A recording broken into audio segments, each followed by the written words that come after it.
Un saludo muy especial para todos ustedes en esta nueva entrega del Café Espiritual. Les invito a pensar en un tema que para nosotros resulta ser bastante cotidiano con respecto de nuestra relación con Dios.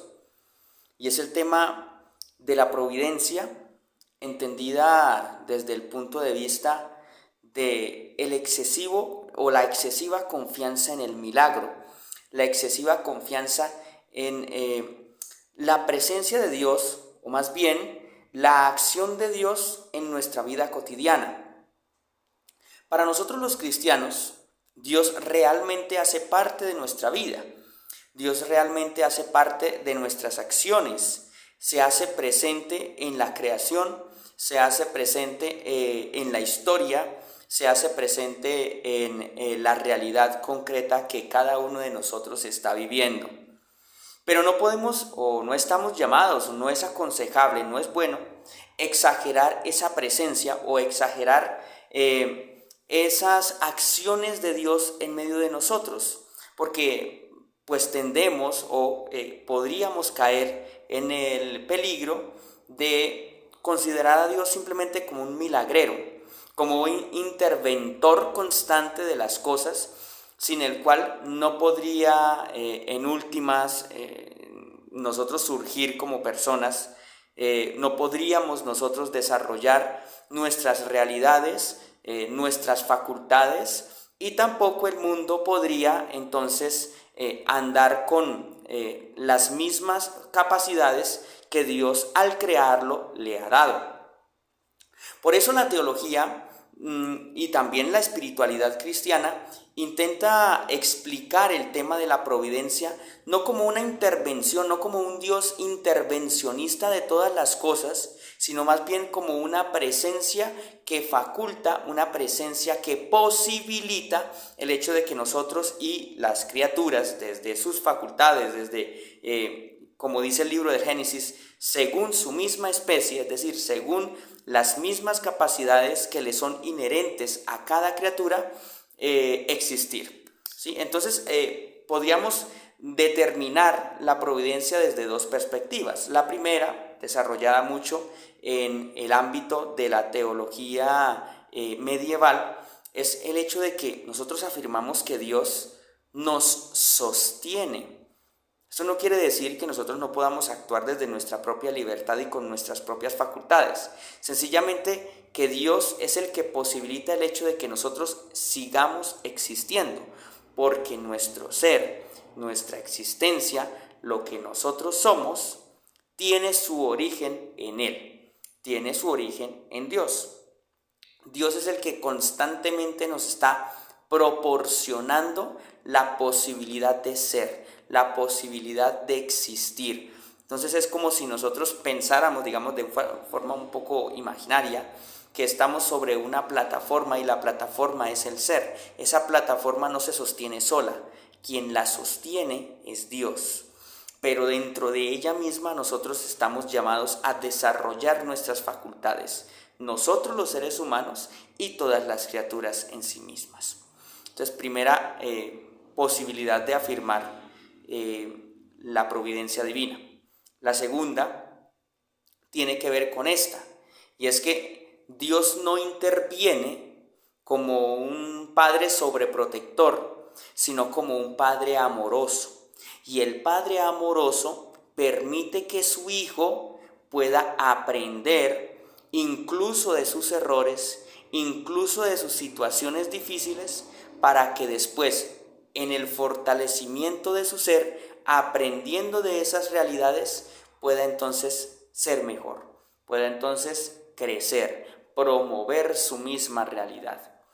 Y entonces aquí tenemos en cuenta que Dios lo que hace es proveer facultades, no intervenir, digamos, de una forma incluso abusiva con sus mismas realidades. Muchas veces se habla del milagro como esa realidad que sobrepasa o que incluso hasta violenta las leyes de la naturaleza, pero pues la pregunta sería si Dios mismo ha creado esas leyes en la naturaleza, ¿por qué las va a violentar? O sea, ¿por qué va a violentar sus mismas realizaciones, sus mismas acciones, si Dios es perfecto?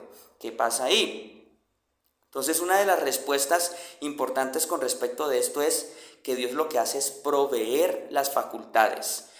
Por ejemplo, en una operación para un familiar que está enfermo, para un familiar que necesita pues de alguna intervención, la forma de nosotros orar de pronto podría tener mejores alternativas, como por ejemplo en vez de decir Dios cúralo, más bien Dios fortalece y faculta a esos médicos para que se pueda llevar a cabo una buena intervención. Por ejemplo, eso es una realidad que puede ser aplicada desde la providencia a la vida cotidiana de nosotros y nuestra espiritualidad. Entonces revisemos muchas de nuestras oraciones. Pensamos que Dios interviene casi que abusivamente sobre la creación para que modifique pues sus mismas leyes, y realmente el milagro es el hecho de facultarnos, el hecho de crear las situaciones necesarias para que desde las mismas realidades que nosotros tenemos la posibilidad de tener, se realice lo mejor que se pueda. ¿Sí? Se realice lo mejor que se pueda, porque Dios nunca va a violentar la libertad del ser humano, nunca la va a violentar, siempre va a confiar en esa libertad. Como dice San Agustín, el Dios que te creó sin ti, no te salvará sin ti.